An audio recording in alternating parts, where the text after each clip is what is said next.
Welcome to the Mockingcast, the podcast of Mockingbird Ministries. I'm David Zoll, your host, and in just a few moments, I'll be joined by my co-hosts, Sarah Condon and RJ Heyman. We come to you every week to explore a few of the places where we currently see grace, and its absence, playing out in unexpected and compelling ways. I'm glad to have you with us. Praise the Lord. Praise the Lord. God. Happy Easter! Happy Easter. He is risen. Christes Anesta. in Christes in neckties. Yeah, I'm always like, wait, is that okay? Yeah, okay, we say that now. Okay, got it. Okay. Cool. What's the third syllable? We just said hallelujah in my church growing up, but okay, is this what we say now? Okay. How was it, Sarah? What was Easter like for you? Oh, Easter was so good, which who knows with holidays, y'all, how they're going to go for me. And it was really, really nice. I will say I have totally avoided the thing that will most link Easter to my mother, which is Easter egg dyeing with the children. If there are like fun, really messy things to do around holidays that are not religious, then they will remind me of my mother. So we have the white eggs, we have the dye. I just haven't been able to cope with that yet. But Easter was beautiful. It was beautiful at Holy Spirit. It was beautiful with my students at Rice. It was just, which again, I just never know what I'm walking into right now. So I was thankful for that. Yeah. Wow. Well, I'm glad to hear it. This feels Praise God. Did you feel like every holiday you get through something? Is that? Oh, yeah. And, I spent a lot of time with a woman who lost both parents in the same way when she was 25. And she told me that the anticipation is worse than the actual thing. Mm-hmm. And that was very helpful because it actually makes the anticipation not as bad because you're like, this won't be as bad as I think it's going to be. And so far that, that's been true. So. Yeah. Well, I saw some pictures of some glitter bombs going off in the Condon household, and young Neil looked like he was having a lot of fun lording it over the smaller children. Yeah, I have a friend who is an ordained lady in the neighborhood, and we just have our own show on Bravo at this point, and she totally rented like day of called the rental company on Monday after Easter and rented a giant bouncy house that was an ice cream truck and had them put it in her backyard. Amazing. It was so nice. And we all ate together and, I brought food. There was a ham somebody had given us when my parents died that we just handed to her because we had so much food and she'd frozen it. Mm-hmm. And so our terrible joke was that was the costliest part of the meal because we totally ate the ham at Easter.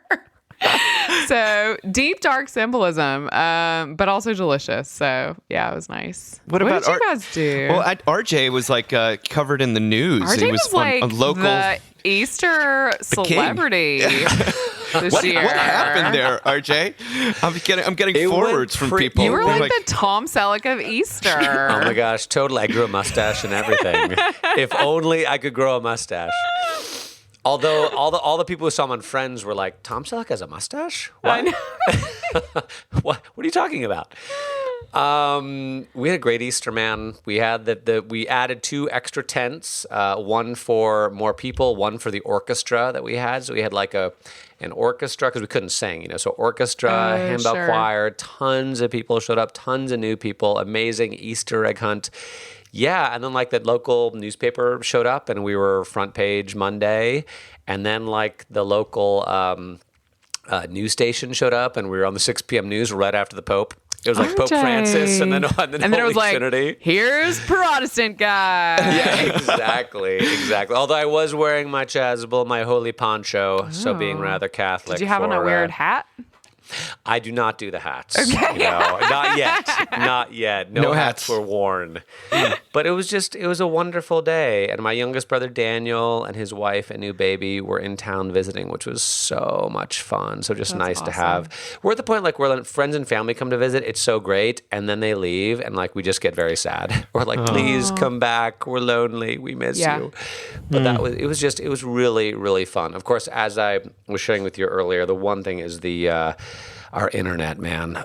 So our live stream was like, okay, but not great. It was a little glitchy. So that was frustrating. But except for that, it was just really exceeded all my expectations. Like it was as good as it could. The weather is beautiful, and it was a true celebration. It was wonderful. Good. I'm so glad. Yeah. We had this sort of miraculous event where we had a service outdoors at a farm of one of our clergy, actually, Mary Lou of Thomas. They have just a big old Virginia farm, and 650 people showed up, and I mean, unbelievable. It was an Easter miracle. It was really nice. I mean, it was a lot. I think we kind of scratching our heads. I think we thought half that many people would come because it's 30 minutes outside of Charlottesville. Were you guys like, where are they parking? Like, I mean, like, I'm like, is it suddenly, it's like the first Woodstock, you know? And everybody's like, whoa. There were cars everywhere. I mean, it's just kind of that palpable excitement that you... Yeah.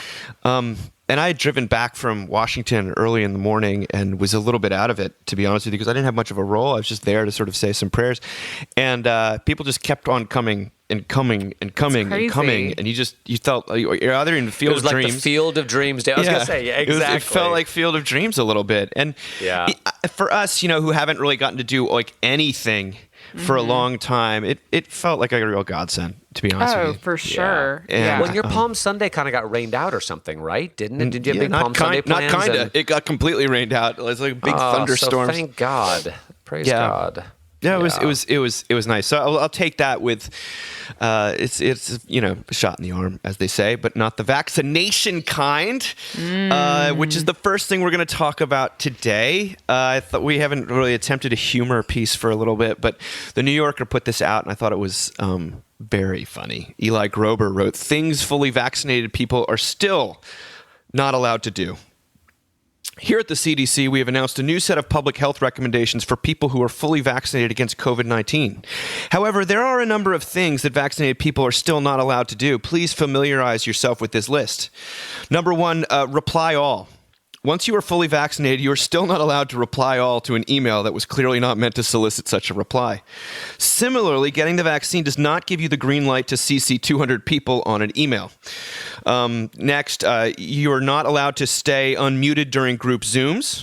Just because you're fully vaccinated doesn't mean that everyone wants to hear all the sniffing and typing and fidgeting you do while in a Zoom meeting. Mute yourself whether you've got the shot or not. Next, you're not allowed to not order fries, then eat your friends' fries off their plates. No kind of vaccine will ever make it okay to do this. Even if you're vaccinated and eating outdoors, masked and distanced, just order your own damn fries. And then finally, you're still not allowed to suddenly stop walking up a flight of stairs to look at your phone. Like developing a vaccine, going upstairs is an activity that demands your full attention. You may be immune to the novel coronavirus, but you're certainly not immune to a person behind you walking straight into your butt. Get to the top of the stairs, then look at your phone, and then be grateful for modern medicine. That's great. Now, Sarah, I mean, you're partly vaccinated. Are you fully vaccinated? No, I'll be fully vaccinated. By the time it comes out, I'll be fully on Thursday. Yeah.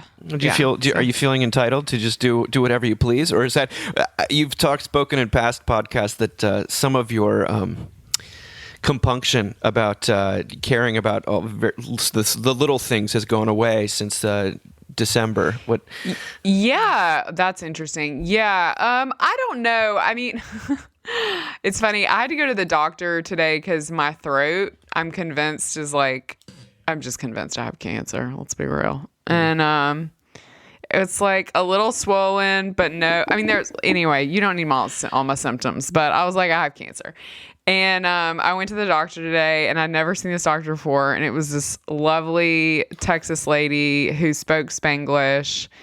And she was like, she's like, you don't really have any symptoms for anything serious. And I think that's just baby anxiety. And then I just like burst into tears and she like couldn't find Kleenexes. It was amazing. She was so tender and sweet. But yeah, I'm really scared of dying. Like, not because I'm scared of death, but because like my children cannot have more death in their lives. Right. So I'm actually like more probably vigilant right now than I was 6 months ago about like doing all the things. So it's weird, like, because I know people, and maybe you guys know some of these Sarah, people too. those will save you from death, just so you know. All those things you're doing will 100% prevent you from dying. Dave, you're one of these people that like you got COVID late. I definitely did. You know? Yes. I Like thought I a had dummy. COVID last week. Like a I went dummy. I got a COVID test. I was like, if I get COVID Holy Week, that will just be. I'm like, I'm gonna fly Dave's all down to preach.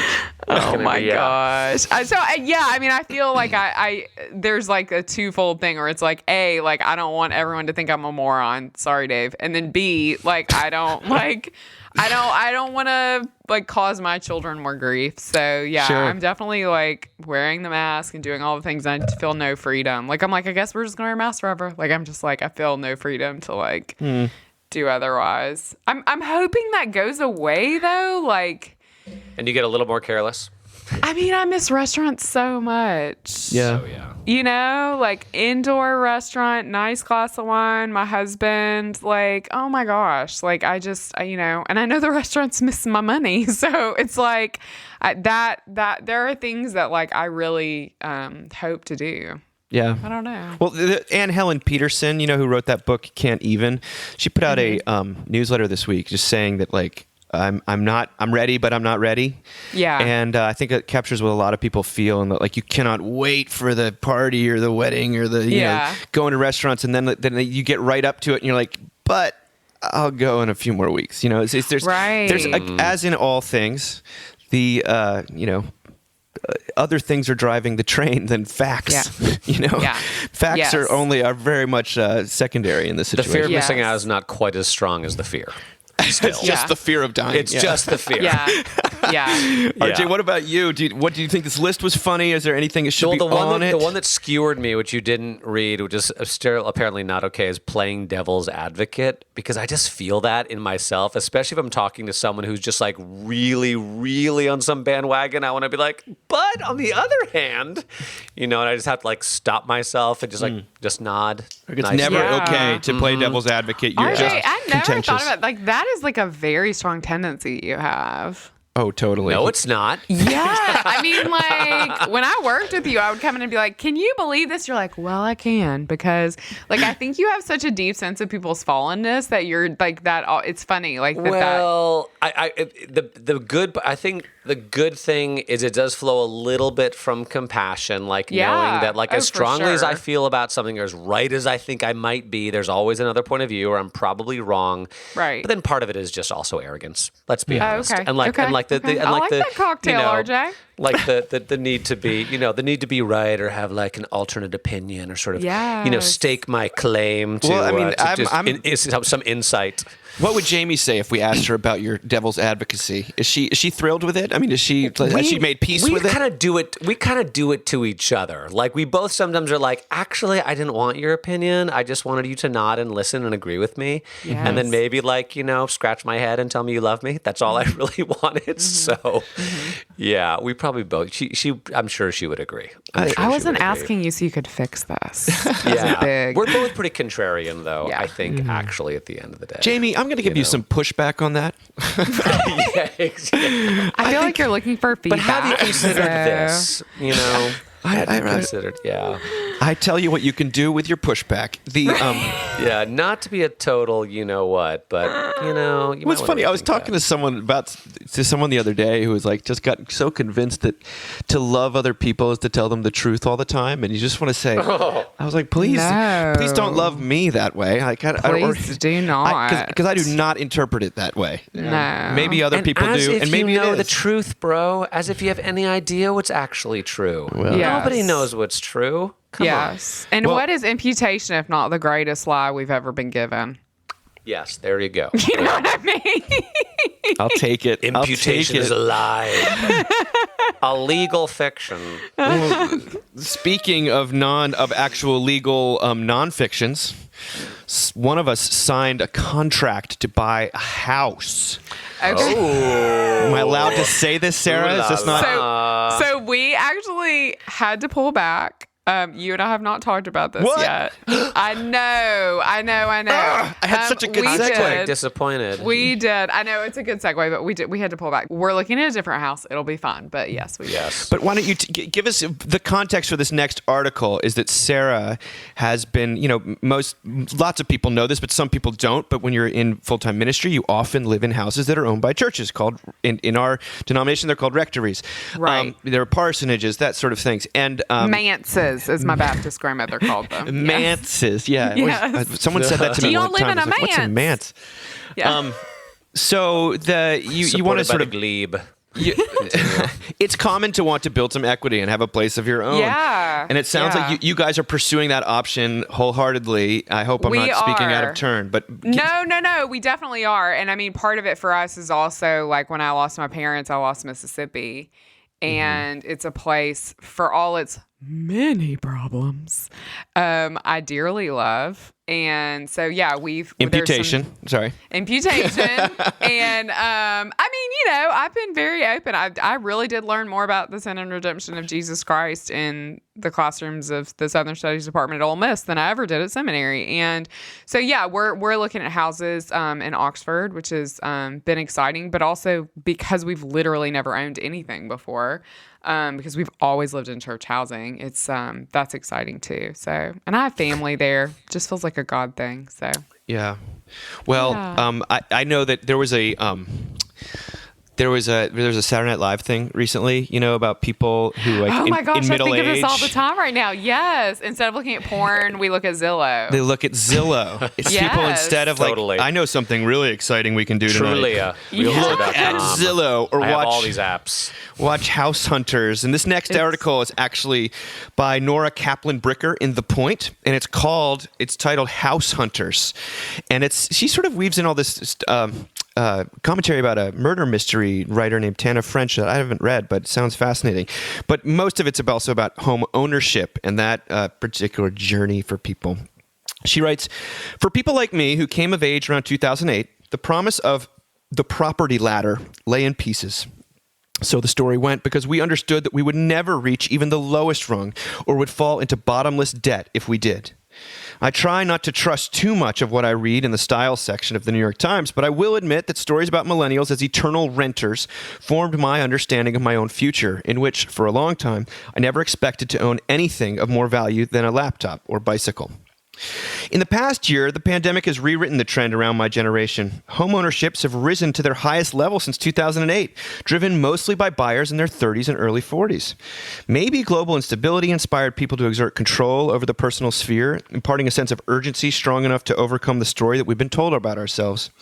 Or maybe low mortgage rates simply underscored what was already becoming evident. Even if most millennials won't earn as much as their parents, that's consistent with many millennials amassing more than enough wealth to acquire property. At the simplest level, it's easy to see why people confined to their homes would start dreaming of bigger and better ones. I, too, would like to escape my apartment, where the kitchen table has become my husband's desk in this work-from-home era, and there's nowhere to be alone, in the sense of out of earshot. Since the advent of the pandemic, I've spent more evenings on Zillow than I care to count, flipping through serene images of empty rooms with parquet floors and tiled fireplaces, or sunny kitchen nooks overlooking backyards. All white. And that's the only way you have a kitchen now. Yes, with lots of islands. Maybe two islands. Lots of islands. An archipelago. She writes, I routinely work my way through every listing in my own Boston neighborhood where I can't afford anything, and in several small New England cities where I could possibly afford something. The pleasures of Zillow are the pleasures of miniatures. Each overpriced condo becomes a virtual dollhouse, a world whose charm is that it can be comprehended in a single glance or arranged to my liking with the barest nudge of a fingertip. At the same time, I'm embarrassed by this acquisitional make-believe, which suggests that the bourgeois imagination formed by my comfortable childhood remains stronger than the more capacious one I've tried to cultivate since. Homeownership is the ultimate inoculation against life contingencies, or so we are led to believe. The only people who are capable of either unfettered action or unfettered thought are those who have the mental security of permanent safety, argues one character in a ton of French mystery. Once you own your home free and clear, what is there left for anyone, landlords, employers, banks, to threaten you with? I wanted us to have that freedom. Of course, no house could be made fast against disaster. Even the most peaceful homes hold the memories of small misfortunes and everyday cruelties. In this sense, every house is haunted. Our habitations also give lodging to the ghosts of things that didn't happen. If every life is full of branching possibilities, then every house contains countless unlived destinies, 1,000,000 better outcomes, and 1,000,000 that are worse. So a house is not only a place where one lives, but a physical embodiment of the life that one lives in it. To lose a home is to lose the self that took shape inside its frame. The dream houses of Zillow appeal to our imaginations as places where private life could perhaps take root beyond the reach of the present's cascading emergencies. To escape at least occasionally into personal happiness is a matter of bare human necessity. But I've noticed that hunting for houses I can't buy on the internet leaves me less prepared to inhabit reality. No, a lot there, but this... I mean, it was all really good. Yeah, it's a fascinating reflection. I find, everywhere I go, maybe it's the stage of life, maybe it's the pandemic, maybe it's just, the cliche of just white people remodeling houses that is my town. In all white. In all white, yeah. But people are singularly fixated on real estate, and they sort of will do anything for it. Yeah. So, yeah, I don't know. I mean, do you follow this impulse at all? Because I feel it a little bit. For sure. I mean, I've had to think a lot about this. It's funny. I had therapy last week, and I was kind of like, what am I going to talk about? Which is hilarious given my life circumstances right now. But like, really? That's how big my ego is. I was like, I got nothing. And we were talking about, us looking at houses. And I just was like, burst into tears, which is clearly a theme of my life. I was like, I just want home back. That's part of this is the sheer comfort of what home felt like and wanting my parents back too, right? I mean, what she said is so brutal. Like, to lose your childhood home is to lose yourself. Mm-hmm. I mean, I feel that, like, intimately. And maybe that's just because I've lost it in such a brutal way. I don't know. I know the last time I was in it, I wrapped both arms around, walls and wept. I mean, I don't know that most people have that experience when they leave their childhood home, but yeah. I mean, it is all the things she said, and I fully understand this sense, and I don't blame anyone for it of safety. When you feel like you own your home. Yeah, or it's definitely like a myth that if you own your home, you can have complete security. That's a very, very powerful myth. But it's a really alluring myth. I mean, totally. I say to Josh all the time, I'm like, look, if you die, we lose this house. This is the rectory, and he's always like, why am I the one that dies first? Like, this is the ongoing. So, yeah. Well, we've talked about this before, Sarah, a little bit about the difference in your experience versus Dave and mine, where I hope I'm not speaking too much for you, Dave, but I didn't really have a child at home, right? We moved around so much that there is no place that I have that kind of emotionality around. Mm-hmm. And yet, I really relate to this article, and part of it is, we also live in a rectory, which is lovely, but we still own our house in Houston, and we miss it. Like, we loved that. We loved that house, and our kids kind of, we had a baby in that house, and our kids grew up in that house, and we did a lot to that house. Like, I built the deck in the backyard, and we made a lot of choices about flooring and about tiles, and it was kind of, when we moved in, we kind of never thought we'd live in a house that nice ever, so the idea that it was ours, my wife, it was funny.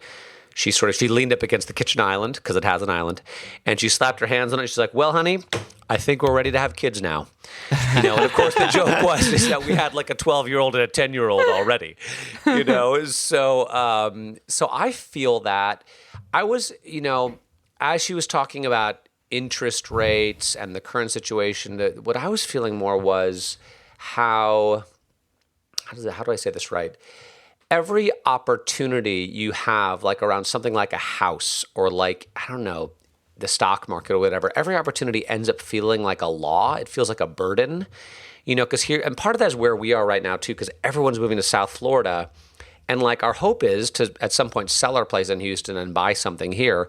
But now we're like, is that ever going to happen? Did we miss the boat? Should we have bought as soon as we got here? Have housing prices got so out of control? And did we miss this opportunity? And did we mismanage our money? And did we, you know, it's like things getting better, you feel like you've fallen behind or you've missed an opportunity. So I'm trying not to feel like the heaviness of that, just to be like, look, it's been a pandemic. We just moved in. Like oil was $0 a barrel this time last year. It made no sense to sell our house. Yeah. But just feeling the weight of trying to make, you know, always the best possible, most optimized decisions you possibly can. And I'm sure you're going through the same thing, right? Is this the right decision? Awful. Should we be doing this? Yes. It's terrible. And it feels like such a burden, rather, you know, regret and sort of rather than just enjoying your life, you know, and being thankful for what you have, which is actually what the article is about, right? Yeah. Like inhabiting your actual life rather than your hoped for life or regretting a life that you're not living or something, just because our life is actually, well, you know, we're in a pandemic, but it's still pretty good. Yeah. I gotta say. Yeah. Look, my life is pretty good. And if I can say that, you guys can deal with yours. An incredible life. That's so funny. Gosh. I never feel like I have a great life, but even though from the outside looking in, that's the depression, Dave. What? I keep thinking. I do. You know what I do? I do when people come to visit. Like when my brother and his wife were here for 10 days, I was like, I love our life. When the Adams were here for spring break, I was like, I love our life. And then they go away and you get back to sort of the regular routine. And I love my family, but I know my wife feels the same way. Like we, it's actually nice to have a full house. Right. You know? Yeah. Well, the house thing is just such the locus of what occupies people's minds, I think, especially at this age. And I think it does have something to do with you're trying to provide security for children. Yeah. And roots and things like that. Because you're right. The nesting instinct is a thing. I'm such a sentimental person, but I'm not sentimental about places. It's just it's a strange like missing chip. Even though I say that, and when she writes about houses being haunted or you seeing ghosts of people, Jesus. And Sarah, I mean that would strike you in a very different way, specific way. But it's funny. Like I was just in. So, you know, my wife's family lives in Washington, D.C., and so I'm always back there. And I lived a different life at one point in Washington. Like I went to college there, and it's gotten to the point where like there's these overlapping layers of ghosts that I almost get used to. It's like, oh yeah, that's the place where that happened, and that's the place where that happened. And sometimes they collide, and sometimes you just learn to tune them out, and maybe you never get rid of those. The amount of times, or I at least used to be at dinner parties, and the conversation would turn to real estate. And for me, it's such a, I got to the point where I was like, is this just something people talk about when they don't want to talk about other things? Yeah. Or is it that we're really that focused on real estate as our identity and our aspirations? Or is it that she lives in a tiny little apartment and just is desperate to get out and have a little more space? Well, that's definitely the case. I mean, there's the pandemic aspect to it as well. Yeah. Right now, everyone's thinking about how they can make their space better. Are we all like dealing with an existential crisis of wondering where home is? I mean, you know, like that's more than just like me and my stuff. Like, right. So, yeah. Morrissey has a song called Home is a Question Mark. I always think that's it's a powerful song. Well, and I say this stuff all the time on the podcast, but for so long it wasn't. For so long, home was the same place you stayed your whole life, you know? And like it is a very recent occurrence for most of the populations of humanity to leave. I mean, like that's, you know, so yeah, I mean, it doesn't feel normal or natural to us. I think it doesn't to me at all. I mean, like for me, it is absolutely the hand of God that my aunt bought a house in Oxford, Mississippi 2 weeks before my parents died. It is the hand of God that my two boy cousins, who are the ones who climbed into the wreckage of an RV in a junkyard to find my mother's purse, that those two men live in Oxford, Mississippi full time. Like, that is like that. Those are people who are intrinsically connected to my heart and always will be. And so, you know, for me, there is this like real sense of peace and home when I think about having a place there. That's beautiful. So, That's one of the reasons when you were talking about shopping for a house, it felt like, just seemed like the God-given avenue for the moment. Yeah, for us, it totally is. I mean, just because one didn't work out doesn't mean, girl, you know, I was like, okay, on to the next. Like, we gonna get a house there. But I'm not sure I've actually ever had such a sense of God's presence in like doing this, you know, and doing something like this. Like, it's just like, yes, you need people in your life who knew and loved and missed your parents in the way that you do, and you need them there regularly. So yeah. Well, RJ, the other thing I'd say that I really resonate with what you said about, it's definitely an area where I feel the weight of the law in a very powerful sense, in that there is a very accepted right way to do this and wrong way to do this, and you can really get this. Yeah. You can really go down the wrong path. And Dave, did you refinance, Dave? Did you refinance, Dave? Have you refinanced? We did recently refinance, and I've tell you, you're winning. Well, you'd be an idiot not to, Dave. Okay, good. What? I did a great job. Amazing. Oh, so great. Victory. Let me tell you, it was like You won.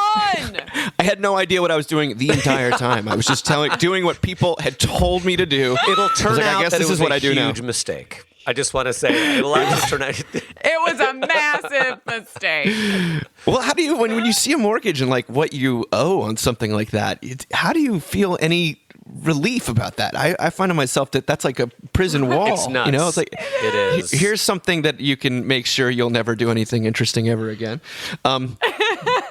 I guess I'm in a slightly morose mood today. No, but the burden of getting all this stuff right? All these major life decisions, like are you maxing out your IRA? Have you refinanced? You know, did you buy in the right neighborhood? You know, it's just like, I want to say this like with great trepidation, but at least in my household, and whether or not I'm a bad feminist or a good feminist, I'm a saved feminist by the blood of Jesus. So, okay. I feel like a lot of that burden often falls on men. Of like the right interest rates. Like, you're all playing like math games. You know what I mean? That you're like not good at and don't have an education for. But like a lot of the women in your life are like, I don't know. You know, I mean, certainly we have friends who are the reverse of that, but like, it is like pretty, I mean, I think some of that burden falls more on men in a lot of relationships, and you're like, you don't know what the hell you're doing. No, we don't. Just have mercy. Have mercy. That could be, Sarah. I'm not going to argue with that assessment of things. It does often feel that way. Remember, I've never gotten more feedback on a joke I made in a sermon than when I once said, that one of the great confounding mysteries of midlife was that I didn't realize that what you're supposed to do is be everyone's flipping houses all the time. Like, it was where I was living. It's like, oh, well, we're going to live here for a little while and then do this renovation so we can get into that house and this house. And I was like, I never got this memo. I don't know where I was the day that they handed out the guidebook to sort of like living in this insane, having your own kingdom by the sea by the age of 45. And that, again, that's very contextual. That's where I live. It probably says a lot about sort of, East Coast how much white paint you have privilege. In your house. But I just, it's hard not to resent how much emotional space it occupies, or at least also, space and then period. You're living in a house that's perpetually staged and never actually lived in, which like that just can't be good for like marriage and parenting. And maybe that's a great metaphor for modern life. Well, can I say one thing? And I know I'm like always biblical guy, but please. But Sarah, as you were talking about this modern phenomenon of like leaving home, I thought about the Bible, and I thought about, I was talking about Thomas Cahill, this author that I love, and who wrote this series of books, The Hinges of History. But one of them is the Gifts of the Jews, and he talks about Abraham being called to leave his home.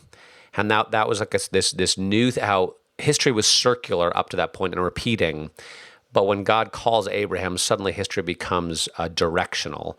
And I do think there's actually, as I think about the Bible, there's something deeply Christian, biblical about leaving home. You know, Jesus leaves home to come to earth. You know, Paul leaves home to plant churches. Abraham leaves home to go to a land that God has not yet shown him. You know, Moses has to leave home to go to Midian for 40 years. There's something about that we shouldn't feel like there's something wrong with us or we've done something wrong if we feel called or just have to leave home for some reason, because God seems always to force people to leave home. That's a good word. I hope I don't get called to do any of the things that were just listed, but Well, how many times have you left home, Sarah? a lot. Yeah, exactly. Many times.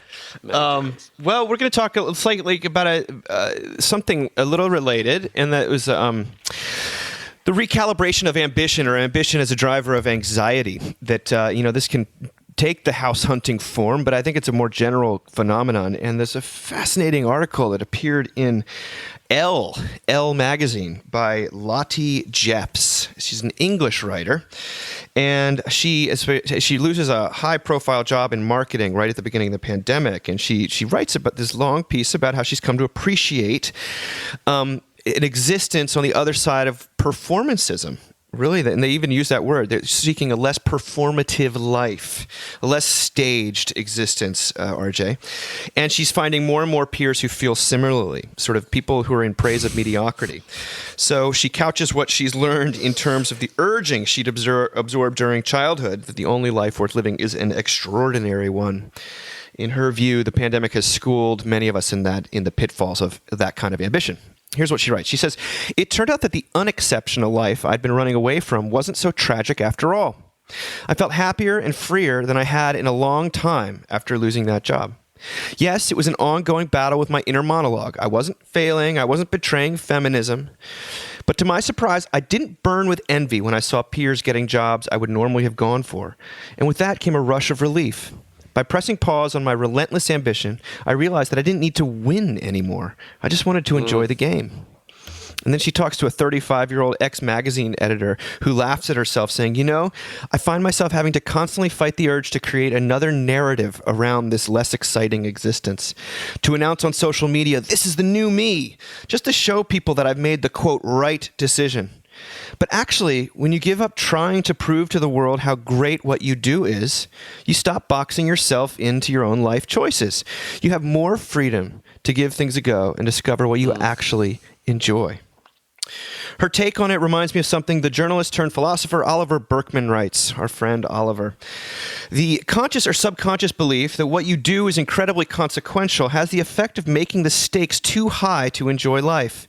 You end up feeling like you're perpetually holding the world on your shoulders, so that if you don't make it through your to-do list or fulfill your various obligations or, quote, realize your potential, something truly calamitous will happen. Well," says Lottie, "I've ditched that burden, and now the stakes are lower. Like my friend Sophie, I take pleasure from the everyday rhythms of a life that doesn't seek to impress.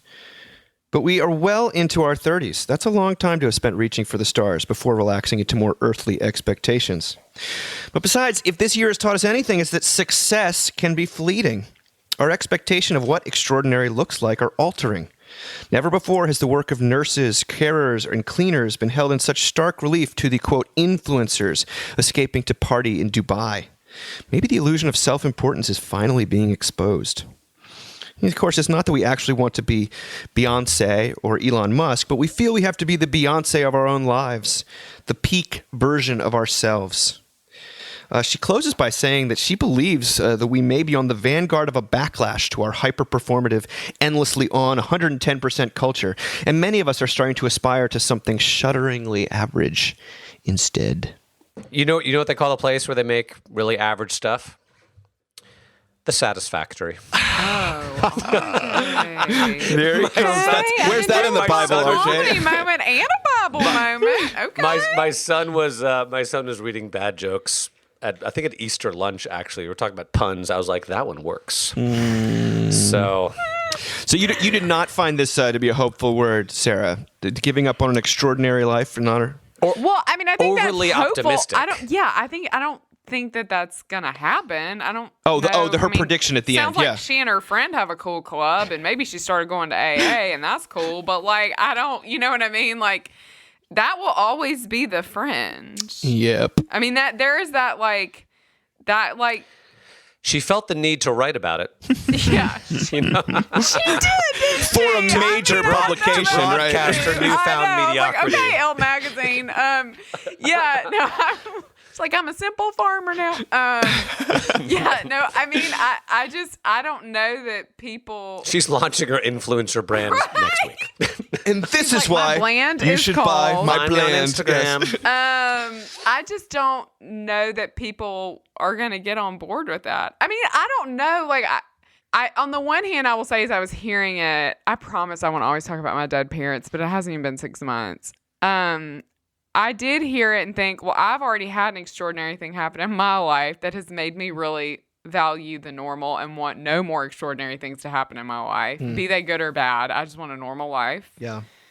My ambition for anything is pretty much gone. Honestly, it just is. Like, I feel like I said this last week. People have called me to be like, hey, will you come speak at your church? If you're listening to this, no, I will not come speak at your church. I can't even believe you asked me. In fact, never call me again. So, you know, I do like, I do feel that, but I think, I don't know. It just seems very unlikely that everyone is, that they're, it's like the glory story can't be undone. Do you know what I mean? Like when we talk about the gospel story versus the glory story, and the glory story being this idea of like, you know, I can do all, like, it's sort of like the I can do all things through Christ who strengthens me, and the I is the most important part, right? Mm-hmm. And I think you can't take something like I'm going to live a humbler life that's simpler and make it a glory story, because then it's not a humbler life that's simpler. Then it's not the thing on the fringe. You mean, yeah. And this choice against the self will always be on the fringe. And most people will be there, not of their own choosing. Huh.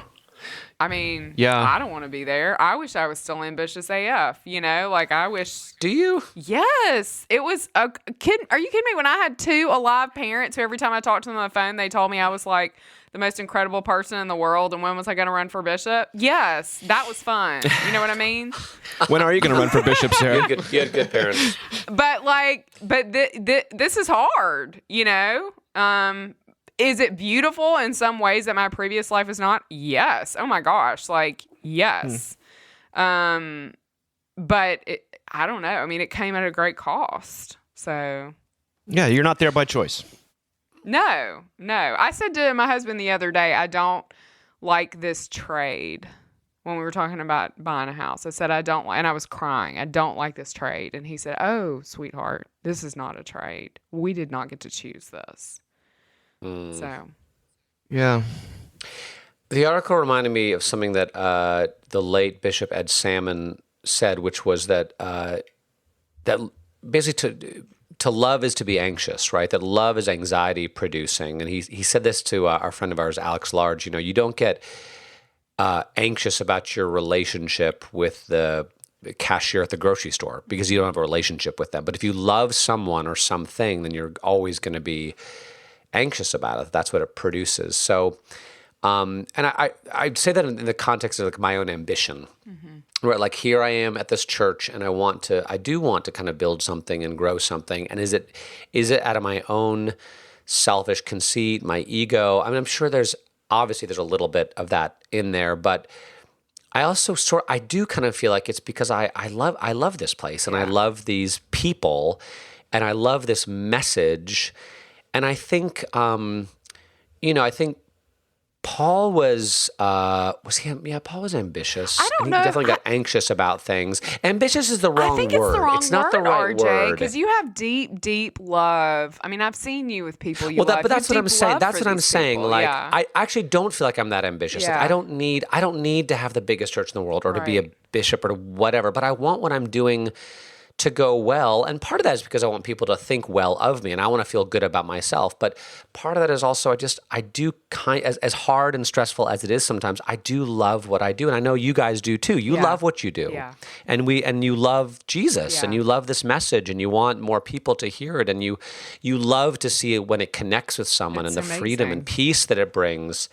But that also does produce anxiety. That anxiety isn't always just the product of vain ambition. Sometimes it's a product of love. And like Jesus got pretty damn anxious in the Garden of Gethsemane, you know, but he was willing to sort of experience that out of love for us and for God. So I don't know. I hear her. I feel like Christianity is usually an argument against this sort of personal ambition that at least the college students that I work with are completely oppressed by. Like it's not even a question in their minds that like they need to be ambitious, and you know, lots of that can be. I mean, you could say that's like the product of privilege or something. But you can.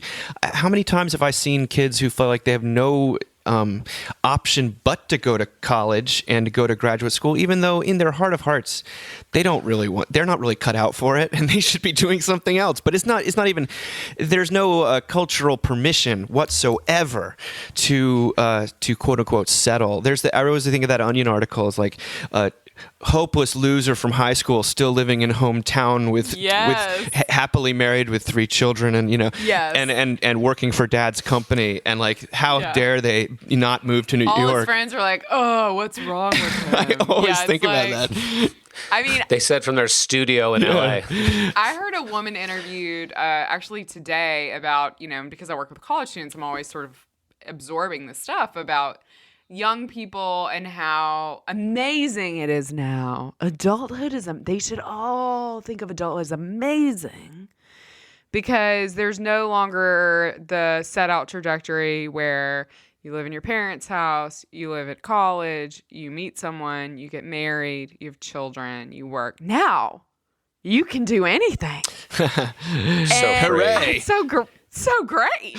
And, when I think about a piece like this, I think like, oh, really good news. You can delay having people in your life who love you no matter what, guys. Isn't it great? Like, you know what I mean? Like, seriously, wait until you're 35 to fall in love with someone who will love you for who you are. And then wait till you're 38 to have children who will love you for who you are. I mean, you know what I mean? Like, it's just like, this is not good news. Like, this is like you'll have all this time to be in a job that like doesn't care if you're alive or dead and like will work you to death. Like, good news, everyone. It's just, I don't know. I mean, I think it's just harder and harder. It's why I don't actually find this piece to be like realistic, because I think, Dave, you see this all the time. Like it's just, they're so pushed towards what will make them more ambitious. Mm-hmm. Well, I also I'm just going to say it. I see it in my own life as being my where does my ambition for the gospel end and my ambition for my own name begin? It's very muddy, and a lot of it is deeply narcissistic and sinful, and a driver of enormous unhappiness. Like what a gift it would be, and the moments where I do feel grateful and do feel happy and do feel excited to be doing what the privilege that we've been given to share this news. Like, it's always the times when some sort of personal ambition has kind of died, and or it's been deconstructed, and you're able to accept what's actually there, and to move forward in gratitude rather than, there was another article this week by Arthur Brooks in The Atlantic, and he was talking about how humility is really correlated with contentment. And what he said is that the more you sort of are hung up on certainties and unable to relinquish narratives about how things should be, the less loving you are of other people, and the less charitable you are, and the less connected you are, and the less happy you are, and the less enlightened you are. And something about ambition is usually you are married to some narrative of who you need to be in order to be loved. And life is like a systematic assault on that idea And the gospel is a Yes. systematic assault on that idea. And it's painful. It sucks. Like, who wants to experience this? And yet, come to find out, what Easter tells us is that there is life on the other side of the crucifixions we experience in little ways. And maybe that's melodramatic, but I find it to be true. Like, ambition, I'm not sure how I'm going to want to communicate that to my kids, you know? What is it important to them to be super high achieving? I don't know if that's that the extent that I absorb that with sort of mother's milk. I think is probably not a good thing. So I don't know. Yeah. Why are you laughing at me, Sarah? I'm just like so bad at parenting. That's what I was laughing at. I was like, We know. Neil had to memorize this speech for extra credit because it's fourth grade is like Texas history year, Texas, and it was some Travis speech and about the Alamo and all this stuff, and God is on our side, and he like read it all to me, and I should have been like, oh, you should definitely memorize that and you'll get the extra credit. Like, I should have said something really encouraging. And I was like, just so you know, our family was on the Mexican side. And also, God doesn't like anybody at war. And he's just in the back seat like, yes, ma'am. Oh, what a wonderful So anyway, world. no tips from me. Oh, my God. RJ, any final thoughts on that? No. Well, this past Sunday, and I want to go into it because you just were featured in these news outlets, and I want to hear. Oh my gosh, it's totally. a lot of preachers. Maybe people don't know this. Like, as exciting as it is that lots of folks come on Easter, it can be a very difficult day to say anything. I mean, we have this great thing to say. We have the resurrection of the dead. We have, the empty tomb. And yet so many of us find it easier to speak about Good Friday, or you end up doing like a greeting card almost like on Easter and gloss over the difficulties and the anxieties people are really wrestling with, probably as a result of their ambitions, but maybe not. Maybe simply the suffering they've endured. And how do you preach on Easter, RJ? I want to hear from you what you said to folks and how do you feel it connected. And Sarah, I want to hear from you because I find it really interesting. To preach a good Easter sermon is about as hard as you can possibly. It's easier to preach Christmas, I think. But what do you think, Arj? Well, I don't know if I preached a good Easter sermon. Hopefully I did. I started What off did by Jamie talking think? about Disney.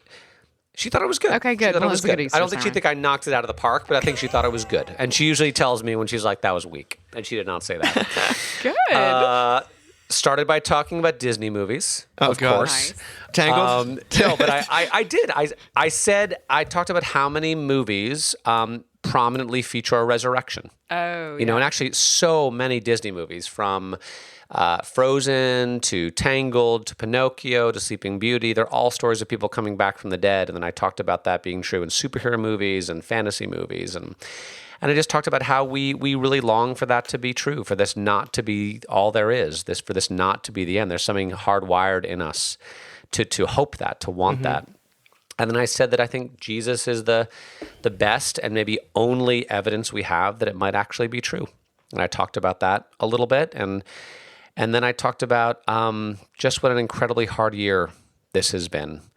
You know, how no one has been exempted from feelings of loss and loneliness, pain, anxiety, depression. You know, all of us have had brushes with death. But the final quote I used was from The Lord of the Rings, actually, when Gandalf comes back from the dead and Sam Gamgee says, Gandalf, I thought you were dead. He said, but then I thought I was dead too. He said, is everything sad going to come untrue? And Gandalf says, a great shadow has passed. And then the passage says, and then he laughed, and it was like water in a parched land. And it occurred to Sam that he had not heard the sound of laughter, of unbridled merriment, since before he could remember. And that's what the resurrection means. It means that everything sad is going to come untrue. And that all the pain we've experienced, all the division of the past year, the divisiveness, the social and civil unrest, it's not forever. And if Jesus was God and came back from the dead, then he is with us. You know, he's with us today, and he was with us through all of that. He was with our loved ones who died alone in the hospital. They weren't alone. He was there with them. And so I talked about the resurrection as pointing to that there is more to this life than what we see, as we hope that there is, as we sort of long for there to be, and that Jesus is with us and will be with us through all the pains and sufferings of life. Well, that's beautiful. So yeah, that's what I talked about. What Disney, what third tier Disney movie did you extol as great? I didn't talk too much about it. I did mention Tangled, of course, which I did say I felt was vastly But he underappreciated. mentions Tangled in every and also sermon. Iron Giant. Yes, Giant. beautiful. Yeah. So lots of what's the other? I actually have not seen any of the what are the stupid vampire Hotel movies? Transylvania? No, not Which animated. one? The other one, the Mormon vampire movies. Twilight? No. Twilight. I've Okay. not seen any of that. I Although I hear haven't the books are either. good. We're I hear too the old books for are good. that. There's a resurrection. Sarah, did you preach to your students at least? I did. Tell us what I you said. did. Well, first I have to say how thankful I am for Aaron Zimmerman and for Jacob Smith. Their podcast that is put out by us. The name of it I cannot remember right now. Same old song.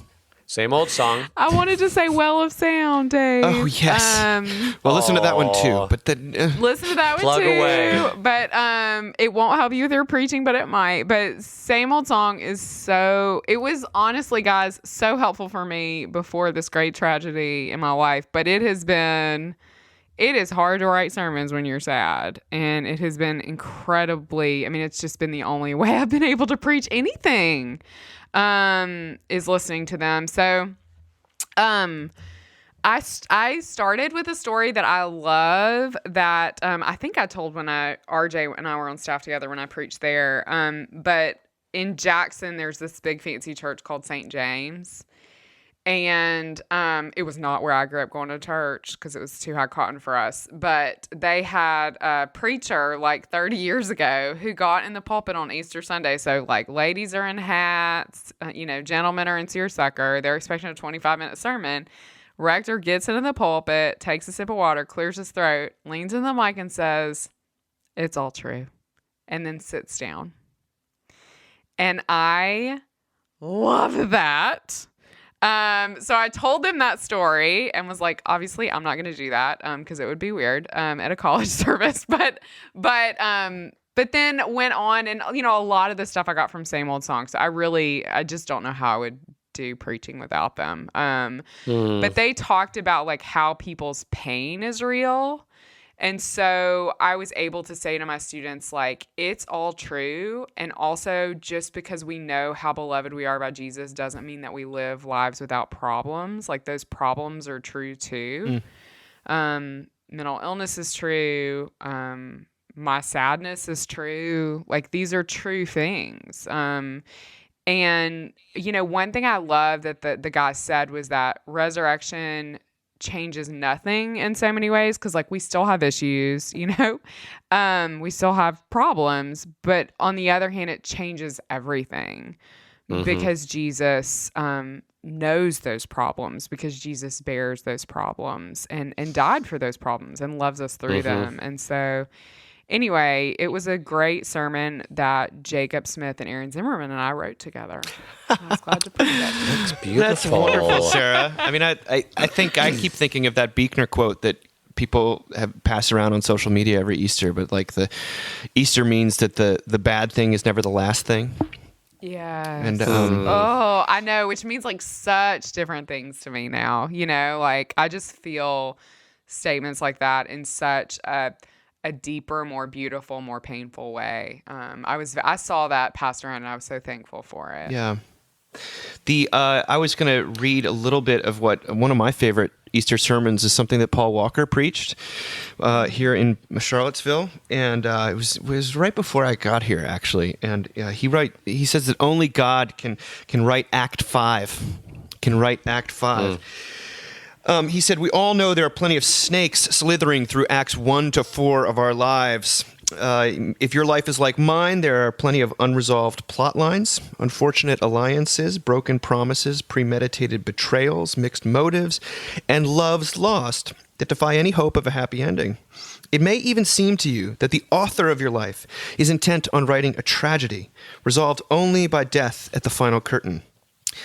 Thanks be to God, on Easter we are given an Act 5, the act only God can write. We are not left on our own to recognize the presence of God. As we see, Mary sees Jesus himself and doesn't recognize him. So what happens? Jesus recognizes Mary. What this tells us is that Jesus Christ calls your name even in the midst of your incomplete belief, your mistaken identities, and your failure to recognize the presence of God. At the center stage of Act 5 is not you. We see Jesus Christ standing beside an empty tomb, but not as a ghost or a phantom or a spirit. We see him with teeth, eyes, taste, everything. Death itself has been sent into oblivion. It is left lying powerless beside the discarded linen clothes. The tomb is all that is Sand's body because Jesus is alive. Jesus is alive and talks directly to Mary, consoles her, cheers her, instructs her, calls her by name. Today, this Easter day, this is Paul speaking, Jesus Christ is here. He is calling you by name, John, Catherine, Elizabeth, Paul. He knows your name and therefore knows your life. He is the author of your name and the author of your life. In him, all the unresolved plot lines and mistaken identities, the missed chances, and even the willful wrongdoing are resolved. It is not a resolution that we can contrive or even conceive, but know this. It is better than you could ask for or imagine, because only God can write Act 5. Easter Day, like our lives, begins in the dark, but ends in the light. For now we see in a mirror dimly, but when we are raised as he has been raised, all will be clear. All of it will make sense. There will be no more weeping, no more sick society, no more mistaking, no more misunderstanding. There will be no more need for clues, no more guesses at God's presence. His presence will be all in all. There will be only Jesus Christ at the very center, shining brighter than 1,000 suns. And the best part of this is, Act 5 will never, ever, ever end. So good. That's good. Well, P walk. Okay. It's funny. There was a couple that came after. We had 3 services, and after the sunrise service, this couple came after me, and they were like, "So that's great about heaven and all, but what about the people who are going to be there that we don't like?" they really said that to you?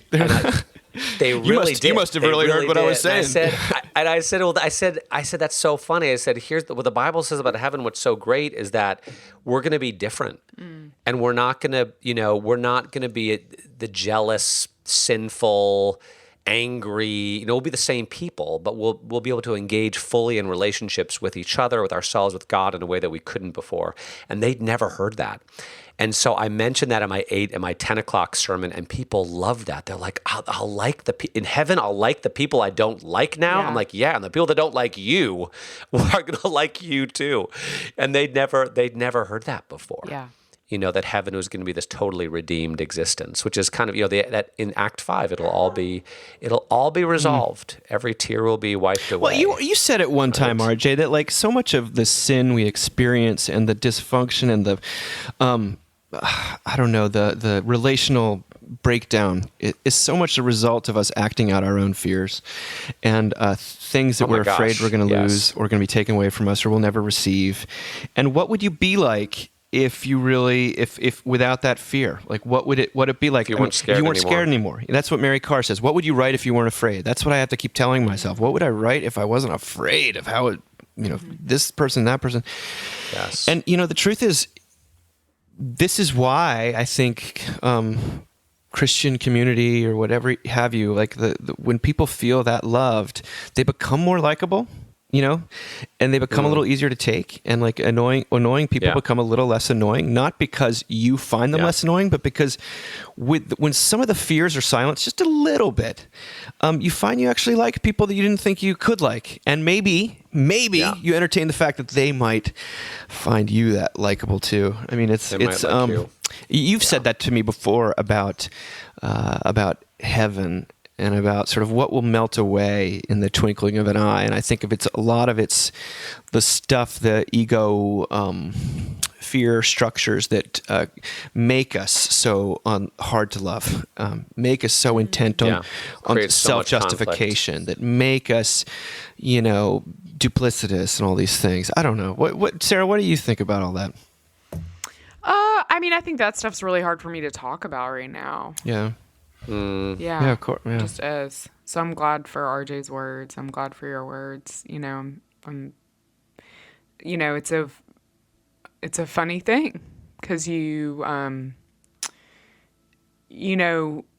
it's so easy for me when I'm with people who have lost people, as a pastor to talk about those people being in heaven, to have those conversations with them. It's very difficult when it's people who were just here. Yeah. So, yeah, that's hard. But I'm thankful for you guys and for your faith and for your words. And, I feel like God has given me over and over again people who just fill that gap of the struggle with belief that I have. And I definitely count you too among that group of people. Well, thank you. I mean, I think even if you're in a different spot too, like the reason I read a Easter sermon is because I need to hear it, from someone else. It's very difficult to summon this within yourself if you're. If it's your family, it's just hard. It's just which is a great lesson actually for me pastorally. It's just harder to imagine. So because sometimes preaching the resurrection to someone who's really in grief, and I guess we're all in some sort of grief. But if who's active, acute grief, it can be the least pastoral thing in the world. That's one of the yeah. And that's why I didn't know how Easter was gonna go for me. But Josh just spoke about God's very singular love for us, and I needed that. So anytime a grieving person shows up at church, it's such an act of faith because we don't know how we will respond and we don't know what we will hear. So. I'm married to the priest, so I knew he was going to screw it up, but... That's a charitable thing to say. Imputation! Yet again! He's also, just to name it, he's in deep grief, too. So, I kind of know I can trust his sermons, right? For that reason, because we're both in that place. So, anyway. The emotional tenor is going to be unavoidably powerful. It can't be false, or I can't imagine how it could be, even no matter what he's saying.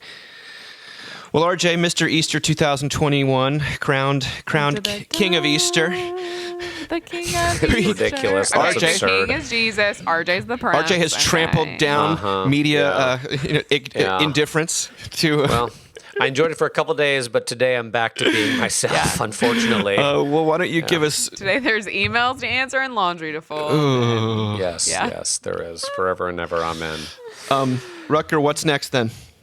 What are you preaching on this Sunday? I'm not preaching. Good. Rob Lofberg is preaching. Nice. Well, yeah. He sounds like a great preacher. I don't know who he is, but sounds good. He's he's a common friend of David mine, so looking forward to that. Fantastic. Anyway. Well, all right. I think we can stop it there. We'll probably... we'll pick up in a couple weeks, but thank you both, and happy Easter to everyone who's listening. And happy Easter, guys. Talk to you soon. Bye. All right. Bye.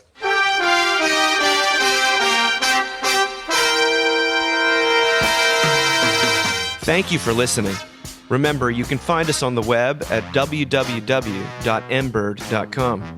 And we'd always love to hear from you at info@mbird.com. Audio production for the Mockingcast is provided by TJ Hester. And if you like what you've heard, please drop over to iTunes and leave us a rating or review. Until next time. Praise the Lord. Praise the Lord.